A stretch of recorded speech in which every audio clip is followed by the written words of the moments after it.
What's going on, everybody? Noah Ohlsen here, 8-time CrossFit Games athlete, and I'm just as excited to add another accolade to my resume. I am now a brand new Trifecta athlete. That being said, I am here in Miami, Florida. I just wrapped up CrossFit Games Open workout 22.2, and from that experience, I'm gonna give you guys some tips and tricks that hopefully help you crush it as well.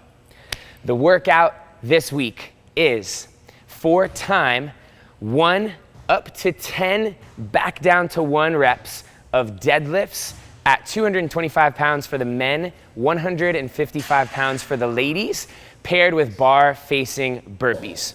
In total, it's 100 reps of each of those movements, 200 reps in total. There's a 10-minute time cap. So we're gonna talk about some ways that hopefully you guys will be able to beat that time cap and finish the workout feeling awesome. To warm up for this workout, I would go with a nice general full body warm up. Get in some stretching, some rowing. Make sure that you get your posterior chain activated. I love doing the monster band walks to activate my glutes, doing some glute bridges, some dead bugs to activate my core. Those are Joanne's big 3 when you're doing deadlifts. Strategy. I personally felt like it's a pretty simple workout in terms of strategy. In fact, it's almost designed in a way that the breaks are chosen for you. Normally, if it was a big set of reps, I'd have to choose how I wanted to break it up, but knowing that it was a set of 1, a set of 2, a set of 3, I was able to use that as my strategy for how I wanted to break it. I was gonna see if I could go all the way up to the 10s unbroken, and once you've reached that kind of peak of the mountain, I was hoping, as it did, that it would feel easier and that every set with 1 less rep would be able to work your way toward the end. I also have been known on a couple workouts to come out a little hot. This week, I wanted to make sure that I didn't fall into that trap because at the beginning, it's 1, 2, 3 reps. It can be very easy to go super fast.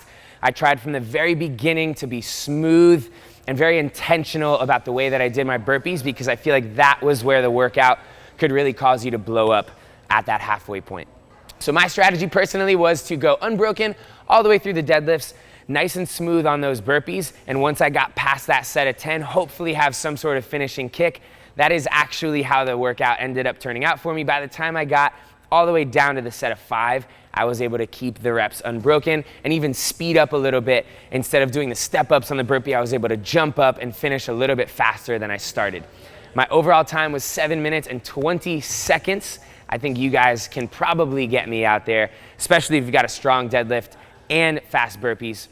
Let's talk about that now, the specific movements.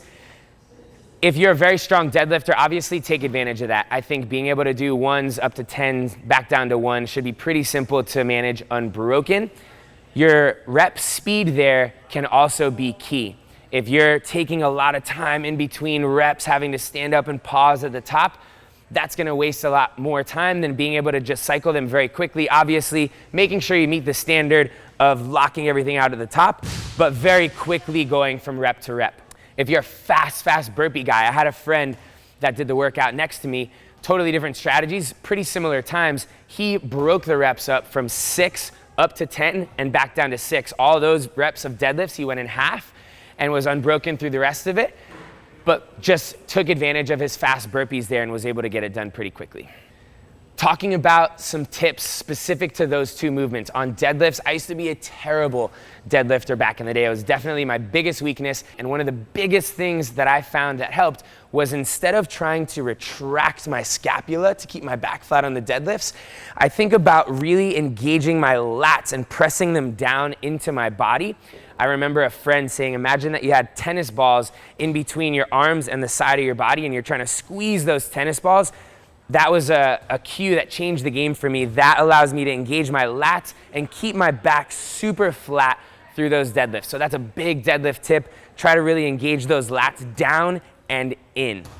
Make sure you're utilizing your hamstrings, not your lower back there as well.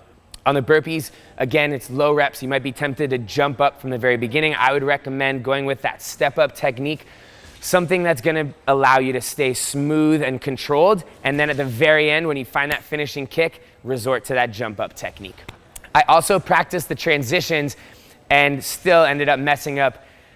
Every round, you end up alternating which side of the bar you can start your deadlift on. So on the round of 1, you do a deadlift, burpee, jump over it. You're on the opposite side of the bar. You do not have to step back over the bar and face the same direction. Wherever you land, you can turn around and pick the bar up from there. So that's something to practice, making sure that you're aware as soon as you jump over and you finish that set of burpees, you can just reach down and grab the bar.